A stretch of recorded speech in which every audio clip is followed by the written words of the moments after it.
Salve, salve a todos os alunos e alunas da terceira série do ensino médio turno noite. Sou eu, professor Assis Walter, com vocês na disciplina Meu Pequeno Mundo, essa disciplina que dá profundidade a temas das ciências da natureza. Nesse mês de outubro, conversaremos com vocês sobre biotecnologias, tá? A gente já teve uma aula para conversar sobre biotecnologia associada à nanotecnologia, mas o foco da nossa aula de hoje, desse mês, são biotecnologias mais específicas, tá? Especialmente na aula de hoje, iremos aprofundar as biotecnologias associadas aos fungos. Então, na aula de hoje, a gente vai conceituar a biotecnologia e relacionar as biotecnologias promovidas pela leitura dos fungos de modo geral. Então, tá na tela para vocês, tá? Conteúdo da nossa aula, biotecnologia e bactérias, né? Então, lembra lá, tá? Biotecnologia é o quê? É toda tecnologia, todo processo, toda ferramenta que foi criada por quem? Por sistemas biológicos. E esse sistema biológico que a gente vai focar na aula de hoje são bactérias. Tá bom? Então, objetivos da nossa aula de hoje, conceituar a biotecnologia e explorar tecnologias extraídas por bactérias, tá? Que são importantes pelo ser humano dentro do mercado. Esse slide aqui eu já apresentei para vocês na última aula, eu repito, tá? Biotecnologia, galera, é a interseção entre a tecnologia e a biologia. Tecnologia, galera, é toda ferramenta, todo processo que a gente cria, que o ser humano criou. O papel, a caneta que você está escrevendo, a roda, o que o ser humano criou ela. Então, pronto. Isso é tecnologia. A ação, a metodologia, tá? Uma ação é tecnologia também, tá? Então, tu pensa aí, por exemplo, em uma tecnologia como, por exemplo, tratar um solo, né? Não é um remédiozinho, né? Mas uma ação de alguém ir lá, alguém poluiu o meu ambiente, né? Aí o ser humano vai lá, coletivamente, vai limpar aquele ambiente. Essa ação, esse processo é uma tecnologia também, beleza? Então, ação, um produto, tudo isso pode ser o quê? Tecnologia, tá bom? E aí, quando eu penso que, além da tecnologia, né, para criar essa tecnologia, eu utilizo o quê? Um sistema biológico. Aí, nesse caso, o que a gente vai ter? Aí a gente vai ter a biotecnologia. E esse sistema biológico pode ser o quê? Tudo. Medicina, por exemplo, pode estar aqui associado. E aí é um foco que a gente vai ter na aula de hoje, tá? A tal da microbiologia, a biologia microscópica, tá? E aí a gente entra o estudo, por exemplo, de fungos, parasitas, bactérias, certo? Nem todas as bactérias, como vocês já acompanharam nas aulas de biologia, são tóxicas. Lá nas aulas de biologia, a gente focou na classificação biológica, né? Na classificação dos organismos, de um modo geral. Mas agora, o foco da nossa aula é o processo de criação de alguma estrutura de interesse para o ser humano, certo? E aí a gente vai ver que estruturas são essas. Mas bora resgatar aqui com vocês o próprio conceito das bactérias. Bactérias são organismos unicelulares e constituído por células procarióticas. A gente já passou a página da classificação. A gente já sabe que a gente não classifica organismo pela estrutura morfológica, né? Mas sim pela estrutura filogenética. Temos dois grupos de organismos com células procarióticas. Quem são eles? Primeiro, as bactérias. E quem é o outro grupo? As árqueas, né? São dois grandes domínios que a gente tem. Tá? O foco da nossa aula são as bactérias, porque elas interagem diretamente com o ser humano. As árqueas, em geral, não todas, mas em geral, elas são organismos extremófilos. Elas vão viver em lugares extremos, em lugar com alta salinidade, em lugar com alta temperatura, ou com algum outro composto que o ser humano não consegue viver. Então, como a gente não consegue interagir muito bem, as biotecnologias delas não são tão valorizadas, digamos assim, tá? Então, o foco são no domínio bactéria. Elas podem viver isoladas, reunidas, agrupadas, que possuem formas típicas. E aí, se você quer resgatar a nomenclatura delas, volta lá na aula de biologia, que a gente foca. Ó, mostrei aqui para vocês. Tem cocos, bacilos, streptococcus, tá? Isso aí eu já conversei um pouquinho com vocês, mas eu reforço, né? Bacilo, né? O que é esse termo bacilo, tá? Será que vocês já ouviram esse termo bacilo em algum lugar? Né? Lactobacilo, acho que eu já, né? Acho que eu já ouvi esse terminho em algum lugar. Streptococcus, né? Também acho que eu já ouvi esse termo. Então, não é à toa. Esses terminhos, tá? Eles derivam do passado, quando a gente classificava os organismos vivos pelo formato coco, né? Tem formato de quê? De coco, tá? Bacilo, tem formato de quê? Bastão, ó, parece um bastãozinho. Tá? Então, esses formatos, de fato, auxiliaram no processo da nomenclatura desses organismos. Hoje, a classificação biológica é principalmente pelo fato da filogenia. Então, é uma análise molecular, tá? E de grau de parentesco. E aí a gente tem outros formatos aí, espirilo, espiroqueta. Espirilo parece uma vibrião, parece uma vírgula, tá? Espiroqueta, o formato em espiral, certo? Eles podem estar agrupados formando linhas, né? Então são os estreptos, né? Streptococo, né? Ou streptobacilo, tá? A gente vai ter os estáfilos, né? Formando grupos enormes, grandes, enfim, tá? Então essa variação pode ser importante. E é claro, tá? Quando a gente pensa na biotecnologia, para que a gente possa, de fato, criar uma tecnologia interessante, o que a gente precisa fazer? Conhecer a biologia. Que foi que eu falei para vocês lá na aula de biologia, tá? Eu expliquei para vocês que toda bactéria, ela tem uma parede celular formada de quê? De um peptídeo-glicano, tá? Então, o que é o peptídeo-glicano? É um composto químico múltiplo, formado por dois grandes fatores. O peptídeo, que é uma proteína, e o glicano, que é o quê? Que é um carboidrato, tá? Então, a gente tem essa mistura, tá? De peptídeo, vou botar aqui de vermelhinho, certo? E eu vou ter um glicídio, né? Então, essa mistura aqui é o que vai dar a estruturação da parede celular, vai dar resistência, vai dar o formato, certo? Essa parede celular, essa célula, ela não deixa de ter o quê? Uma membrana plasmática, tá? Toda célula, para existir, ela tem uma membrana plasmática. Só que o que acontece? Ela, como essa célula, como a maioria das células que tem parede celular, ela vai ter essa parede celular para fora, para o meio extracelular, certo? Então, abaixo da membrana plasmática, a gente tem o meio intracelular, com o quê? Com material genético, com as possíveis organelas, tá? Célula bacteriana tem organela? Tem, tá? Tem ribossomo, tá? Ela não vai ter uma organela membranosa, mas ela tem um ribossomo, certo? Então, para fora dessa célula, aderido ali à membrana plasmática, a gente vai encontrar a parede celular, tá? A gente tem dois tipos de células, tá? Bacterianas, a célula chamada gram-positiva e a gram-negativa. Cuidado, não confundam, tá? Por quê? Porque esse terminho, ó, bactéria gram-positiva. A primeira coisa que a pessoa pensa, positiva é porque ela tem uma coisa a mais, mas não é, tá? Bactéria gram-negativa, tem aluno que confunde. Aí pensa o seguinte, ó, porque o que eu estou observando aqui? Ó, na bactéria gram-negativa, eu tenho uma segunda membrana plasmática.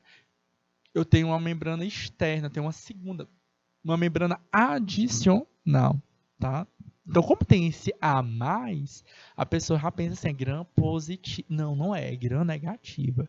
Por que que é, tá? Então, vamos lembrar, vamos entender aqui o porquê que ele recebe esse nome, tá? Então, quando os cientistas estavam conhecendo as bactérias e entendendo que algumas bactérias causavam doença, tá? Resolveram fazer um teste, chamaram esse teste de teste de Gram, tá? Pelo cientista que o descobriu. E ele descobriu, na verdade, o tal do peptídeo-glicano. Ele entendeu esse composto. Aí o que foi que ele fez? Vamos, já que é um organismo, um microscópio difícil de visualizar, tá? Então os próprios microscópios era muito difícil enxergar eles, vamos colorir eles. Aí ele fez um corante que reagia ao quê? Ao peptídeo glicano, tá? Ao que acontece? Nas bactérias que não têm essa membrana extra, certo?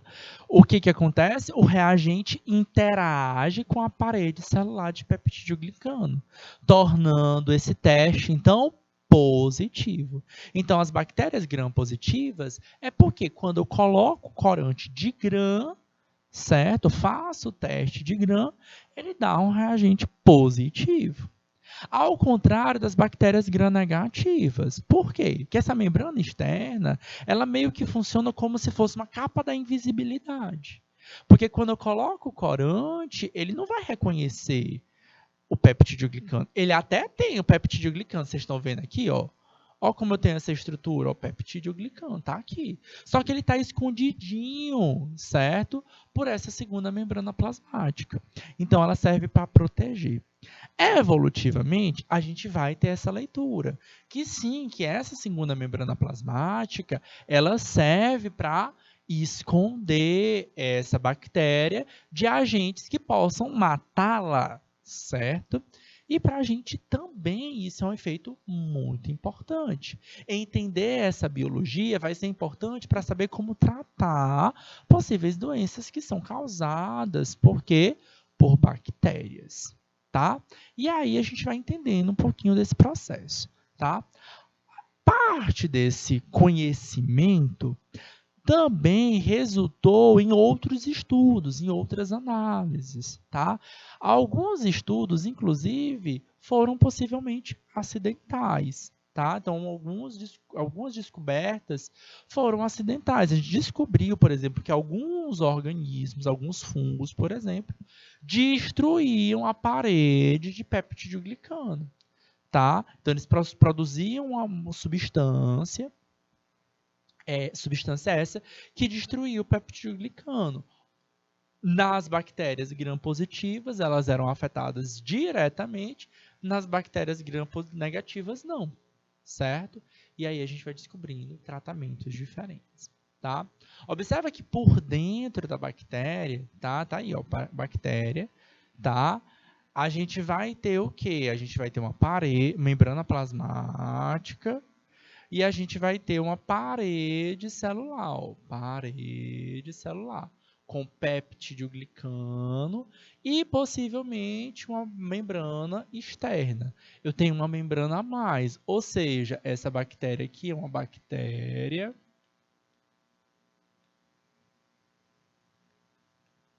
gram negativa ou positiva? Negativa. Certo? Então, ela se esconde. E observa que ela também vai ter um material genético disperso do citoplasma. Ela não tem o quê? O núcleo. Tá? Tudo isso vai ser importante para a gente entender os processos de criação de tecnologias de bactérias. Beleza? Aí, ó, primeiro ponto que a gente vai ter aí com produção de biotecnologia associada às bactérias. Tá? O fato das bactérias terem o quê? Um material disperso, o que acontece? Que material genético é esse?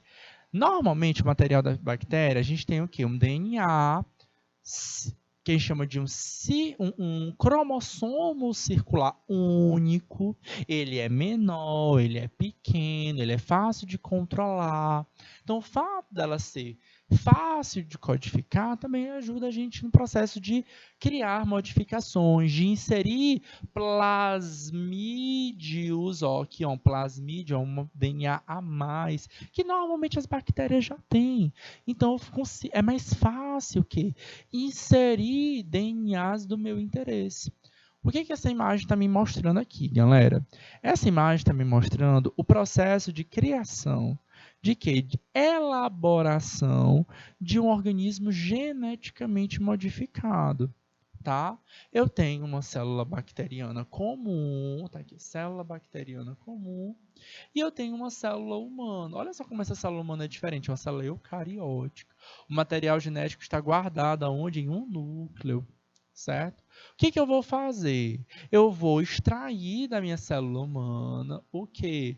um gene conhecido. Um gene que codifica, o gene é isso, galera, é um pedaço desse DNA que codifica um material que eu sei, que eu tenho interesse. Não é qualquer DNA, não é qualquer parte, é uma parte que eu sei, que eu conheço. Beleza? Então, esse gene aí, nesse caso, é um gene que vai codificar a produção da proteína chamada insulina. Tá? Lembra lá, galera, insulina é uma proteína e um hormônio.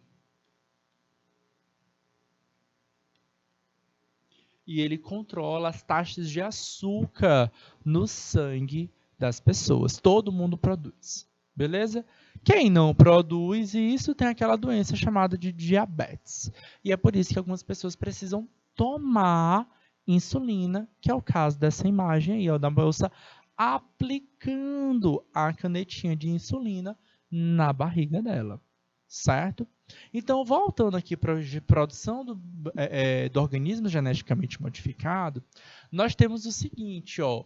Quando eu vou pegar esse gene conhecido, eu vou inserir ele aonde? No DNA bacteriano. Mas não é qualquer DNA, é no plasmídio. É porque esse plasmídio vai se conectar diretamente com o DNA cromossômico, tá? E esse DNA cromossômico, quando ele quiser, de fato, produzir, ele vai querer, né, produzir as suas próprias proteínas, ele vai começar a produzir a proteína humana com o nosso interesse. Então, o que que isso é, tá? Isso é biotecnologia no aspecto de que eu vou utilizar o sistema biológico. Eu não estou produzindo a insulina quimicamente no laboratório. Eu estou pedindo para um organismo vivo produzir essa insulina para mim, certo? Como? Modificando o DNA dela. E aí, na hora que essa célula, só o fato dessa célula estar viva, ela vai estar começando a produzir a insulina. Ela não precisa da insulina, mas a gente precisa. Então, a gente vai pegar essa insulina que foi produzida, refinar, né, separar ela de outros possíveis compostos, e a gente pode distribuir esse medicamento à população, certo? Lembrando que diabetes é a segunda doença mais grave que a gente tem, né? Que mais mata pessoas aí ao redor do mundo, tá? Perdendo isso apenas para o câncer, tá? Então é um cuidado muito grande que a gente precisa ter. Olha aí, uma questão aí do Enem, como o Enem cobra essa ideia de biotecnologia, tá? Enem de 2014. Em um laboratório de genética experimental, observou-se que determinada bactéria continha um gene que conferia resistência a pragas a pragas específicas de planta. Observou-se que uma determinada bactéria continha um gene. Em vista disso, pesquisadores procederam de acordo com a figura. Aí vamos nós. Pegar ponto 1, isolaram a bactéria. 2, isolaram o DNA bacteriano. 3, clonaram o DNA. De quem? Dessa bactéria. 4, extraíram o gene de interesse. Observa aí, ó, não é qualquer gene, é o gene de interesse. 5, começaram a o quê? A fabricação do gene. 6, inseriram o gene nas células do tecido da planta. 7, desenvolveram a planta a partir disso. Do ponto de vista biotecnológico, como a planta representada na figura é classificada? Ela é um clone, ela é uma híbrida, ela é uma mutante, ela é adaptada ou ela é transgênica, galera? Criação de organismo geneticamente modificado, a gente vai chamar isso de um organismo o quê? Transgênico. tá? Vamos só resgatar aqui com vocês alguns outros nomes. Clone é quando a gente cria uma cópia e geneticamente idêntico, tá? Então, por que eu criei essa cópia? Porque ele acaba produzindo muito bem, tá? Lembra lá da ovelha Dolly, tá? Então, é fácil criar esses clones mutantes de bactérias, de fungos, de plantas, mas de animais levam questões éticas, tá? Híbrido, o que é um indivíduo híbrido? É a mistura de duas espécies, tá? A mistura do cavalo, quando o cavalo cruza com a jumenta e gera um burro, tá? Então, isso é uma espécie híbrida, a mistura de duas espécies diferentes. É um indivíduo estéril, ele não consegue se reproduzir. Mutante é um organismo que sofreu uma mutação. Eu não inseri um DNA que eu conhecia. Aconteceu um erro aleatório, tá? Durante a divisão celular, durante a fecundação, e isso gerou um erro, tá? Às vezes esse erro foi vantajoso, mas não era esperado, é aleatório, tá?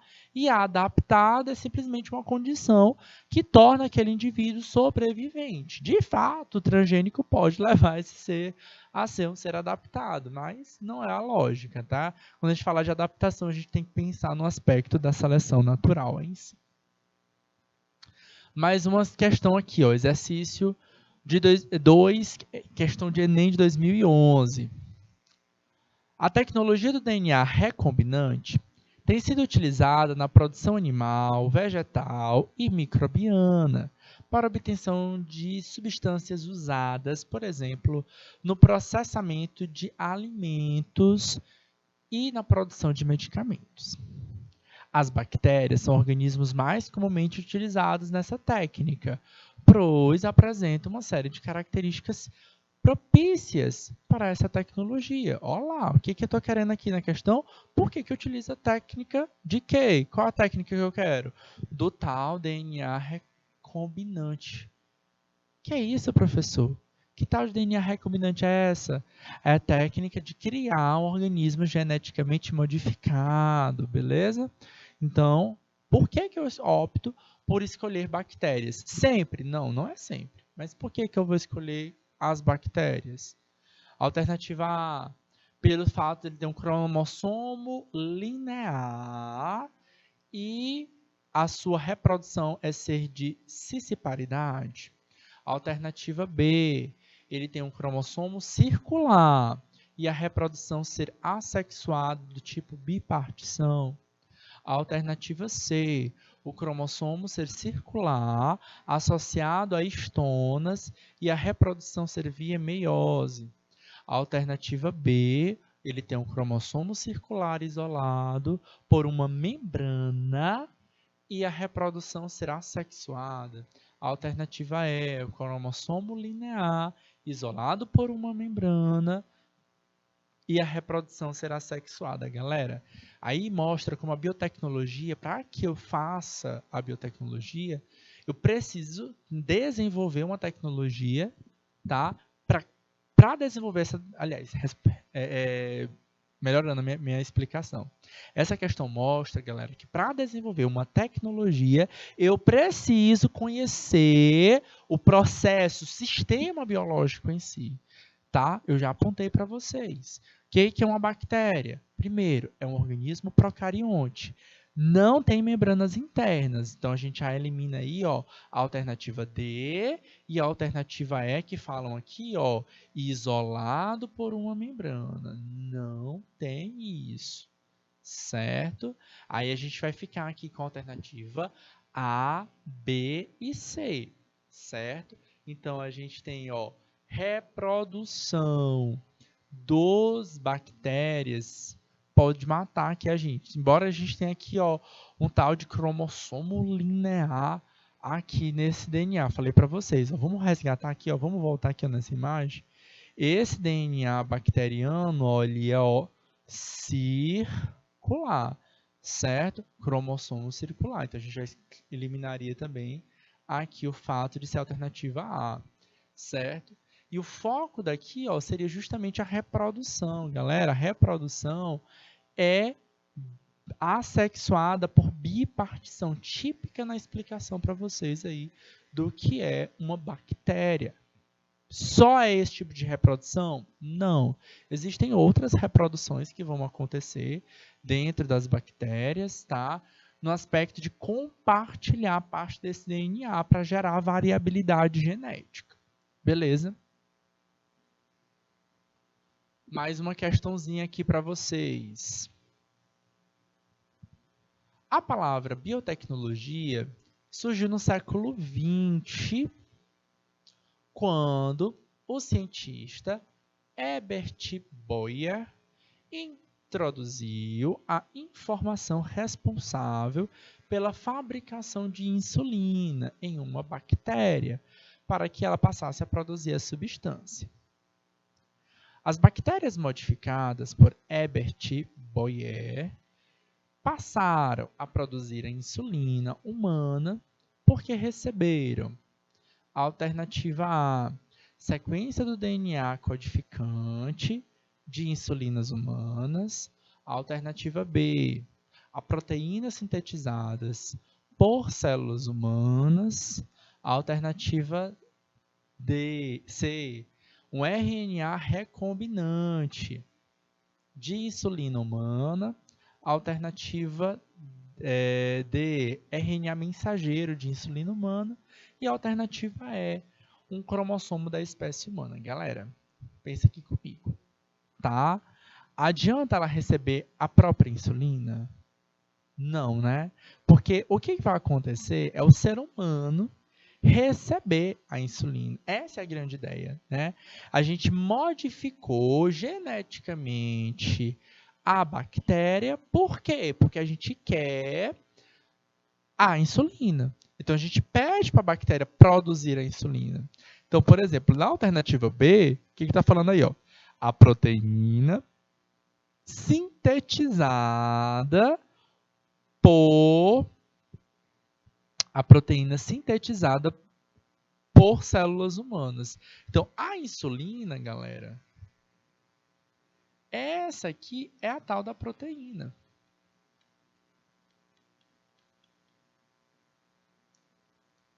Beleza? Ela é um hormônio? É, de fato, é um hormônio. Tá? Um hormônio que controla as taxas de açúcar do nosso sangue. Mas ela é uma proteína, certo? E como é a síntese de proteína mesmo que acontece? Vamos resgatar aqui, ó. Eu tenho que lembrar, ó. A síntese de proteína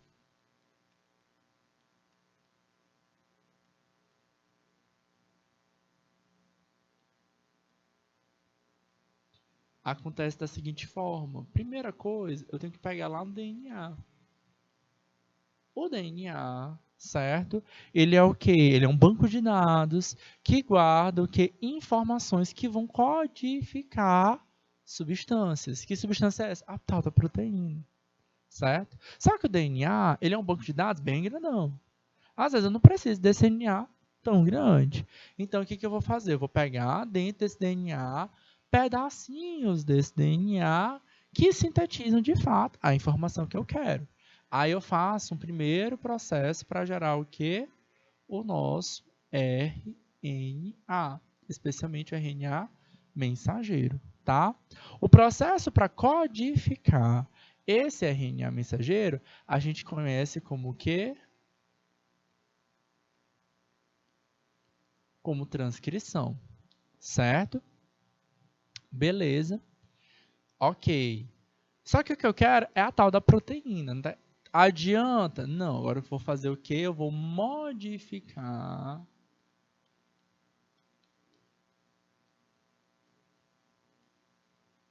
tá? Eu vou modificar a molécula, tá? E criar uma molécula diferente a partir do meu RNA mensageiro. Aí a gente tem o processo chamado de tradução.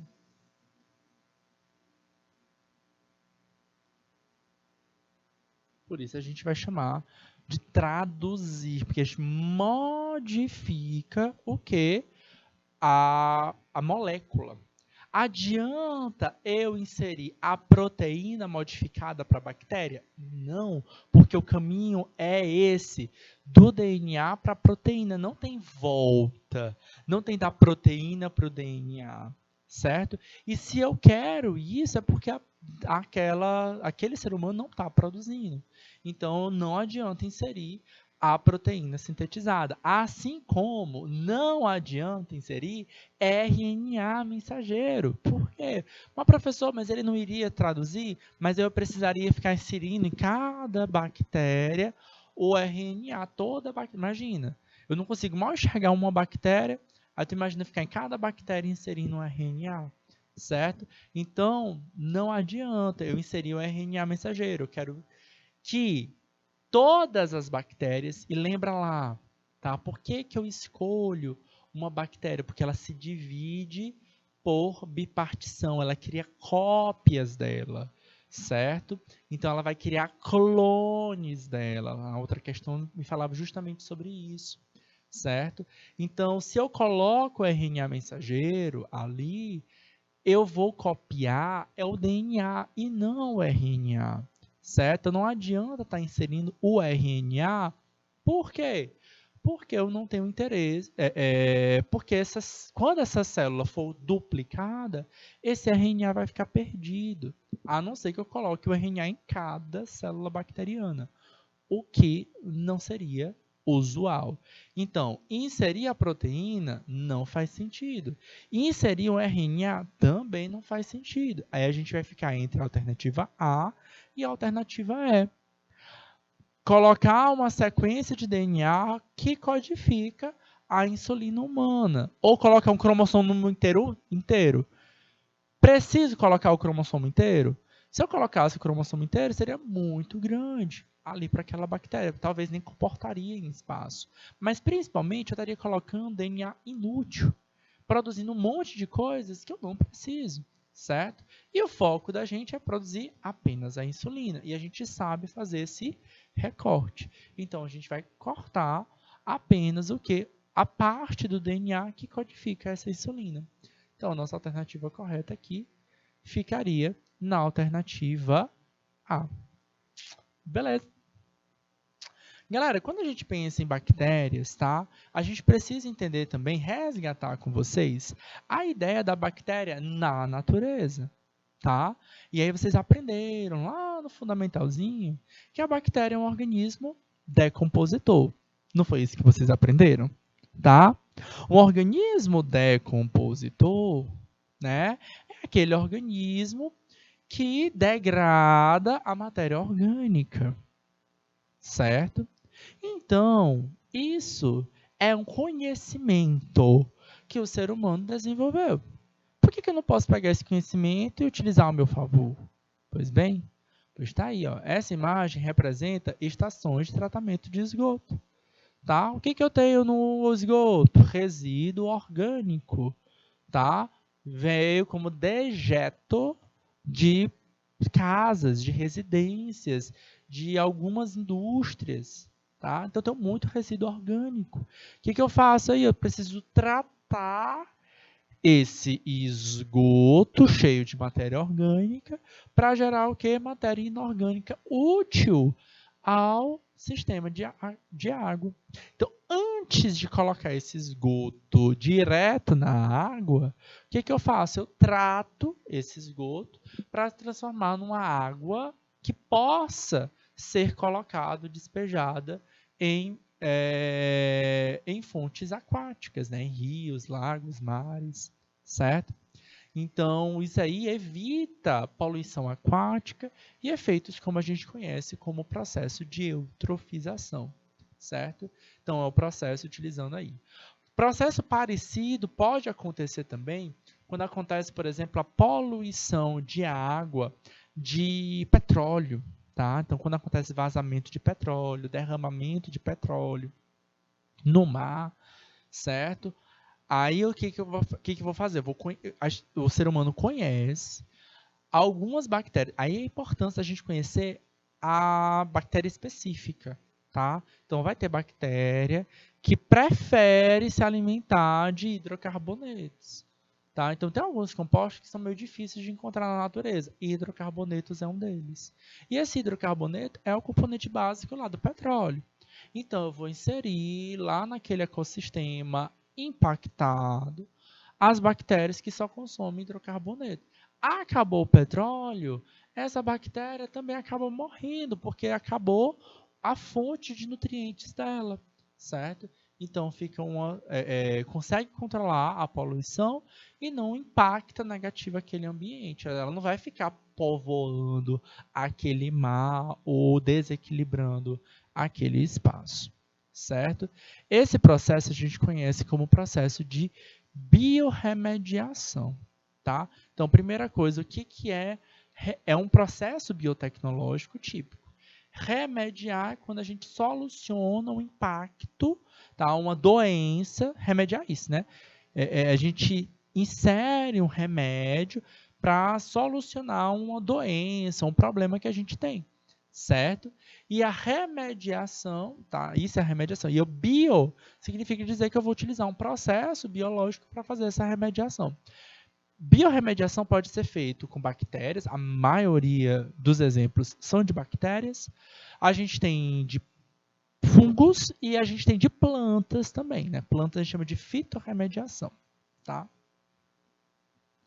Outro esquema aqui que a gente vai ter, ó, por exemplo, que algumas bactérias, elas ajudam na biorremediação de solos, tá? Por exemplo, quando a gente pensa no aspecto de que esse solo pode, né, ter bactérias que são decompositoras, mas também tem bactérias que não são só decompositoras, mas elas também são fixadoras de nitrogênio, tá? Então, a gente tem algumas bactérias que elas são chamadas fixadoras de nitrogênio, elas retiram oxigênio, tem as fixadoras e tem as nitrificantes, tá? Elas retiram o oxigênio da atmosfera, elas transformam esse nitrogênio em um outro composto que pode ser absorvido pelas plantas, tá?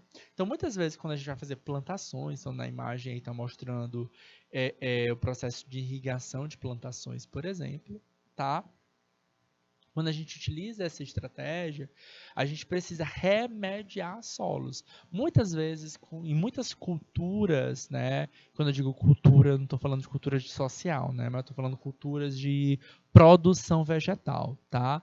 Muitas vezes, quando a gente não produz direito, o que vai acontecer é que a gente vai acabar degradando e destruindo o nosso solo. E uma forma da gente poder enriquecer novamente o solo é o que? É tratar esse solo com o quê? Com humus, tá? Humus de minhoca, por exemplo, que vai conter o que? Bactérias que consigam ser fixadoras e nitrificantes, tá? Nós também vamos ter algumas bactérias que são associadas a plantas. Essas bactérias normalmente são bactérias nitrificantes, tá? Típica de plantas, por exemplo, como as leguminosas, feijão, por exemplo, né? O exemplo clássico é o feijão. Elas têm essas bolinhas, tá vendo essas bolinhas aqui? A gente chama essas bolinhas de nódulos, tá?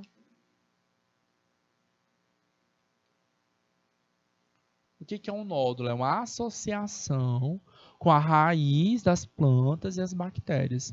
Então, eu tanto posso corrigir o solo, né, colocando humus, como eu posso fazer alternância de cultura.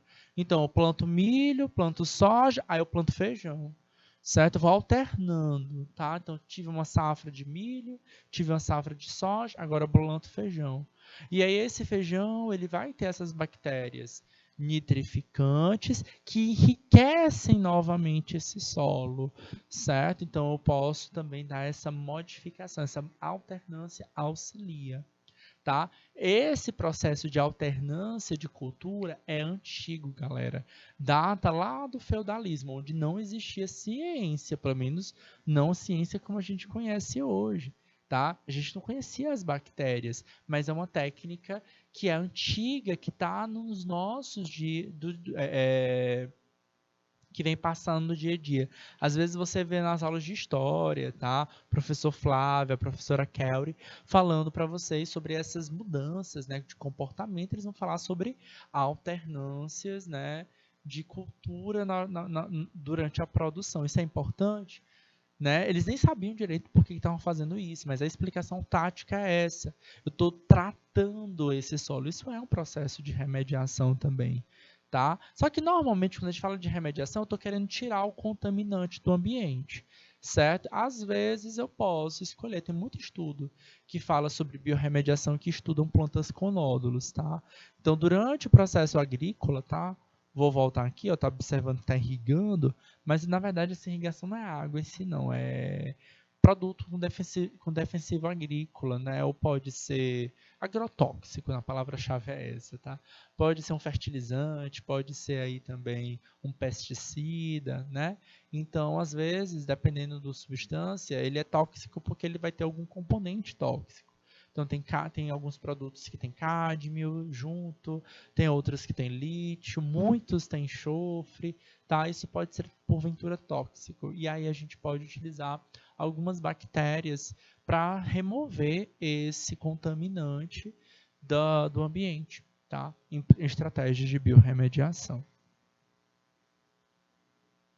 Bom, galera, outro ponto importante para a gente fechar a nossa aula, tá? É interessante resgatar a funcionalidade também da bactéria em si, tá? A bactéria é um organismo, em geral, anaeróbio, certo? Que vai precisar de produzir energia. Fermentação é um processo metabólico, tá?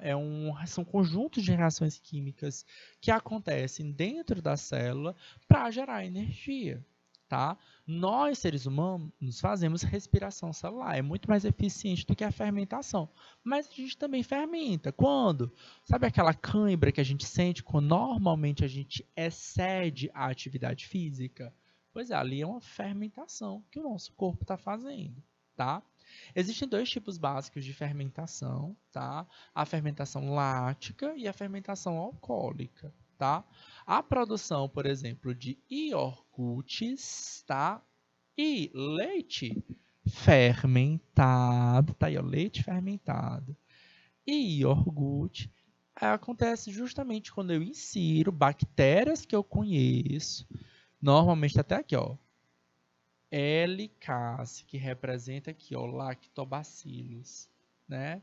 Representam as bactérias que fazem o quê? Fermentação. Mas cuidado, tem dois tipos de fermentação importantes, tá? Tem a fermentação alcoólica e a fermentação lática. Observa o que eu tenho aqui, ó. Ambos os processos, eu tenho a degradação da molécula de glicose, certo? A glicose, na fermentação alcoólica, ela é degradada, produz o etanol, que a gente conhece como álcool, por isso a fermentação alcoólica, mas ela libera também, ó, gás oxigênio, certo? Ela é comum para a fabricação de alguns pães, por isso o pão fica fofinho. Ele fica fofinho porque ele produz gás carbônico. Na fermentação lática não há produção desse gás, mas há produção de um ácido lático. Por isso essa bebida fica meio com um gostinho mais ácido, um pouquinho mais amargo, tá bom? Queridos, nosso tempo tá ficando por aqui, tá? Eu vou deixar algumas questões para vocês praticarem nesse material, tá bom? Foi um prazer estar aqui com vocês e a gente se encontra na próxima aula. Tchau, tchau.